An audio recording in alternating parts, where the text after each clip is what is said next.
दोस्तों, कल रात मेरे सपने में ईश्वर आए। ईश्वर बहुत उदास थे। मैंने उनसे पूछा, आप इतना उदास क्यों हो? ईश्वर ने जवाब दिया कि मैं तुम इंसानों की वजह से उदास हूं, क्योंकि तुम इंसानों के जीवन में जब भी कोई परेशानी आती है तो उसका दोष तुम मुझ पर लगाते हो। मैंने ईश्वर से कहा, इसमें गलत क्या है? हमें हमेशा एक ही बात बताई जाती है कि इस दुनिया में जो भी होता है वो ईश्वर की मर्जी से होता है।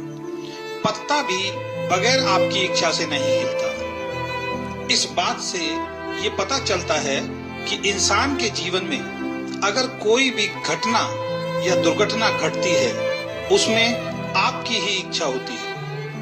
ये बात सुनकर ईश्वर थोड़ा सा मुस्कुराए और उन्होंने मुझसे कुछ सवाल पूछे।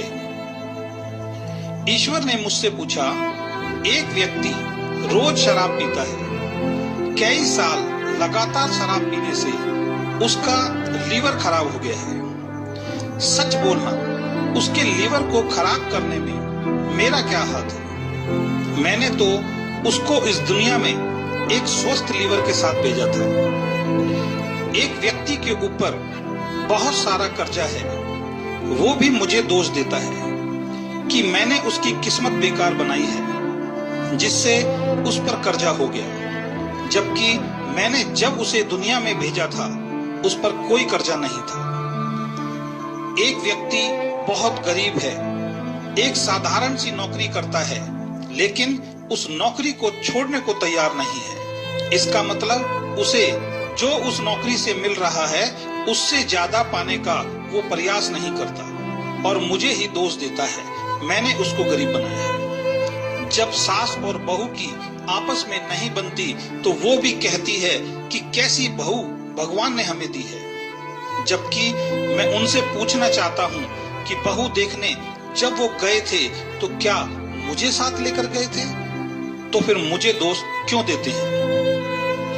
जब पति पत्नी की आपस में नहीं बनती तो वो भी यही कहते हैं, भगवान ने कैसी जोड़ी बनाई है, जबकि इसमें मेरा कोई हाथ नहीं है। ये सब उन दो परिवारों के लोगों की या लड़के लड़की की आपसी पसंद से हुआ है। किसी को बिजनेस में बहुत बड़ा नुकसान हो गया, वो भी यही कहता है, ये सब मैंने करवाया है, जबकि जिन गलतियों की वजह से नुकसान हुआ है वो मैंने नहीं, उसने खुद ही की है।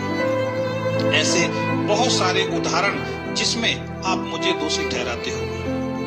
और आपकी सबसे बड़ी दिक्कत है, जब आपके जीवन में कुछ अच्छा होता है तो उसका श्रेय आप अपने आप को देते हो कि ये आपकी वजह से हुआ, और जब कुछ गलत होता है तो उसका दोष आप मुझ पर लगाते हो। मैं आपसे एक सवाल पूछना चाहता हूँ, अगर मैं आपको अपने बच्चों की किस्मत लिखने का अधिकार दे दूं तो आप अपने बच्चों की किस्मत कैसी लिखोगे?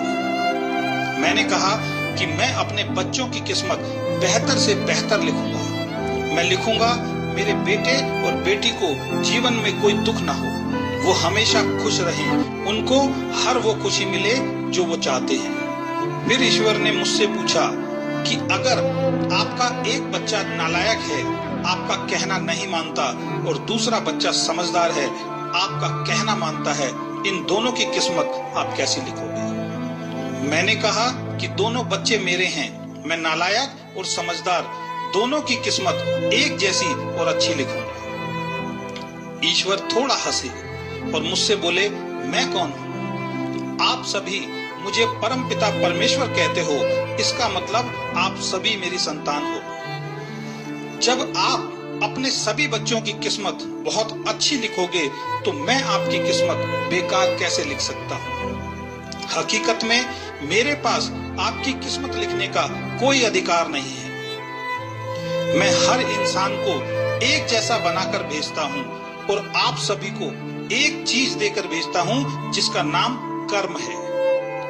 आप जैसा कर्म करेंगे वैसा फल आपके कर्मों से ये दुनिया आपको देती है। इसमें मैं तो कहीं भी नहीं हूँ। इस बात को अब मेरे तरीके से समझो।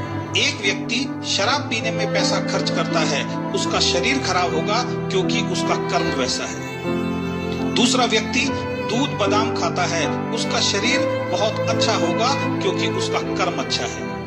एक विद्यार्थी परीक्षा में फेल होता है क्योंकि वो अच्छी तरह से पढ़ाई नहीं करता। दूसरा विद्यार्थी परीक्षा में टॉप करता है क्योंकि उसका कर्म अच्छा है, वो पढ़ाई बहुत अच्छी तरीके से करता है। एक व्यक्ति गरीब घर में पैदा होने के बाद भी अपनी मेहनत से करोड़ों रुपए की संपत्ति बनाता है, ये उसका कर्म है। दूसरा व्यक्ति बना बनाया सब कुछ खत्म कर देता है, ये उसका कर्म है। एक परिवार में सब साथ रहते हैं, स्वर्ग जैसा जीवन जीते हैं, बहुत प्यार है, ये उनका कर्म है। दूसरे परिवार में साथ रहना नर्क जैसा लगता है, ये उनका कर्म है। इन बातों से मैं आपको सिर्फ इतना कहना चाहता हूं कि आज अगर आप सुखी हैं तो आप अपने कर्मों की वजह से हैं, और आज अगर आप दुखी हैं तो आप अपने कर्मों की वजह से हैं। और ये कर्म करने की ताकत अंतिम सांस तक आपके साथ रहेगी। अगर आप अपने जीवन को बेहतर बनाना चाहते हैं तो आज से, अभी से अपने कर्मों को अच्छा करना शुरू कर दीजिए। आपका जीवन अच्छा होना शुरू हो जाएगा। ये बात बोलकर ईश्वर मेरे सामने से गायब हो गए, मेरी आंखें खुल गई। मुझे तो समझ में आ गया, मैं जैसा कर्म करूंगा मुझे दुनिया वैसा फल देगी। अब समझने की बारी आपकी है।